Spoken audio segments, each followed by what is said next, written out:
magpaila-ila ta no. Paila-ila ta. So ikaw magpaila-ila ako nang paila-ila diri. Ako gina sa kubangan. So guys, magpaila-ila ta. Ako di ay si Valentina to. wa pa kabalo wala mo magpaila-ila sa kata niya kasi siguro pa to.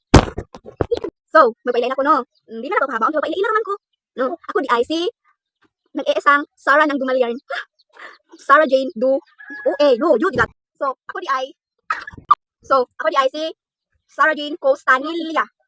Pero yung pwede mo akong tawagin na in short, Soryang or Costanillano. Ayusin. So, ayan, iway na. So, I am 15 years old. Bata pa ko kasi ingon direct tiguan ako kasi bukan ng cellphone sa imong dagway. 15 years old pa ko guys. Dayon. Mutana ka unsa grade nako. Oh, pangtana sayo sa kata niya. Ako di ay kay mag grade 11. I'm introduce myself dili mo ako introduce dire no. So, man na siya nag-review ko man siya. So, ako di ay kay wala. Ako ni Angkon. So, igo na ta atong i-straight ang atong istorya no. So, my name mag-English na lang. So, my name is Sarah Jane Costanilla. I am 15 years old and I am live in Dumalyan. Barangay Dumalyan na. Di na kandiha no. Dayon, mag-grade 11 ako. So, maura to. Wa ko na suko. Ha? Itaas ang kilay. Reset.